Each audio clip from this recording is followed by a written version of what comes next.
Look at all that wood. So much wood back there. Get your mind out of the gutter.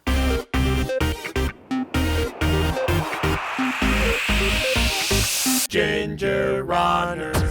What is up, everybody? Ethan Newberry, the Ginger Runner, here for another GingerRunner.com review, and today I have a couple of reviews for you, both from Hoka One One. I'm back into the Hoka One One box. This review is for the Hoka One One Constant. This is a new one. But let's say you want to skip watching the Constant review, you want to go watch the Bondi 4 review, all you have to do is click it. I'll give you a couple seconds.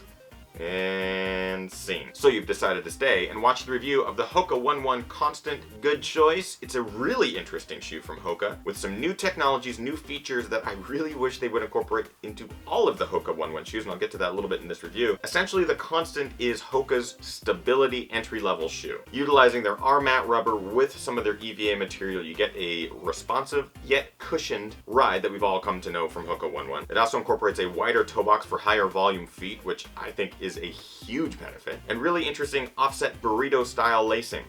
Didn't expect that from a Hoka, but it feels good. So while I don't consider myself a runner that needs stability shoes, I really wanted to try this shoe for those features to see how they are incorporated into a Hoka shoe, and I'm happy to say that they work out great, but yet I still have my problems with this shoe. And I'll get to all of that in this review, so welcome. Let's get into things that I like about the Constant. Stable. Now, while I consider myself a neutral runner, it's nice to have a Hoka that is a bit wider and that has a bit more midfoot material, because with a shoe like this, you get an inherent feeling of confidence whenever your foot hits the ground. You're not worrying about rolling one way or the other. It's a nice wide landing platform. The toe box has some additional volume in the forefront, so when your feet do swell in longer runs, it does allow for that extra room. So I like those additional stability-oriented elements. The wide toe box, as I mentioned, huge feature, huge benefit. I'm a big advocate for it, and it's nice to see a Hoka work with the wide toe box. Burrito-style tongue.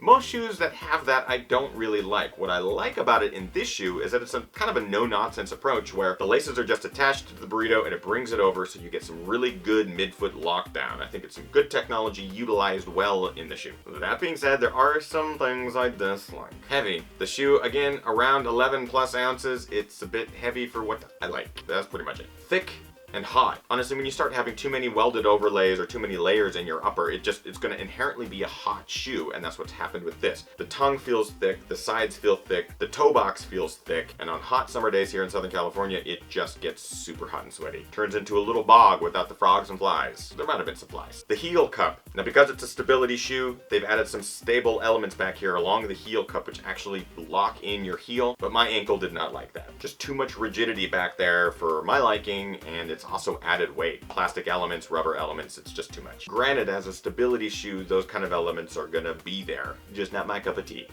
And finally, flexibility. There's just not a lot of flexibility. While it still has a bit of that meta rocker technology in there, which is nice, Constant is a bit lower to the ground than the Bondi, so I do like a bit more flexibility when I'm sitting a little bit closer. Dislikes, likes, that's pretty much it. Let's get on with the points. Quality, 4 out of 5. The build quality on this one is really, really good. There's not a lot of durability issues at all that I'm running into. I have to dock them though, just because of the materials, the overlays, all that kind of stuff. It's just adding to the weight. Comfort, also a borderline 3. I will round up and give them a 4 as well, because it is still super plush while being responsive. I like that wide toe box. I like that burrito upper. I like the additional width in the midfoot area along the outsole. These all contribute to a more comfortable shoe, 4 out of 5. Price at $160. This is $10 more expensive currently than the Bondi 4, which puts this at a 2 out of 5 for me. It's a shoe that has good elements, but it's not a cohesive package for my foot, so I will not be looking at this as a good value. But for those of you who need stability shoes with that added cushioning and that nice plush feel, check it out. It could really work for you. It's just too expensive. And finally, looks, 2 out of 5. Another shoe that I'm not really into the looks of. It has a lot going on. It looks a bit therapeutic. And again, while I think Hoka's really improving their looks compared to models from years ago, it's really interesting to see some shoes get dropped that are like, look amazing, and then some other shoes get dropped that don't. So I don't necessarily think this is one of my favorites. And that brings our grand total to 12 out of 20. It's a fine score. Again, I'm reviewing a stability shoe, a type of shoe that I don't necessarily run in, and I think it's a shoe that incorporates elements I wish a lot of the Hokas did. So I think that the wide toe box, the burrito, all that stuff, I think is really good, and I hope that they start to take those features and incorporate them into the rest of the Hoka line. Perhaps this was an experiment to see if those features work.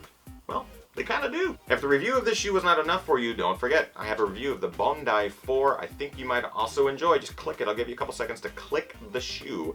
3, 2, one ear, and that is it. So I hope you guys enjoyed this review. If you did, like, favorite, share, and subscribe to the channel, youtube.com/thegingerrunner, posting new reviews, new films, new videos, new live shows, everything every single week. You don't want to miss out. And of course, I'm on all the social networks. So over on Twitter, it's @thegingerrunner. On Facebook, facebook.com/thegingerrunner. On Instagram, it's @EthanNewberry, gingerrunner.com. And every Monday, I'm doing a live show at 6 p.m. Pacific Standard Time with live viewers and live guests, and it's all interactive. It's all very fun. And finally, before I let you go, see this new set? It's all brought to you because of the wonderful support from my Patreons over at patreon.com/thegingerrunner. You can be a part of this elite crew who gets content beyond what I'm already delivering, some behind-the-scenes stuff and live shows just for them throughout the month. There's a whole bunch of really cool perks and stuff that I'm going to be giving back. So go to patreon.com/thegingerrunner and check it out. Hope you guys are getting out there training hard, racing harder, and partying the hardest. I know I am. In the meantime, take a nap. I don't know. Okay, bye!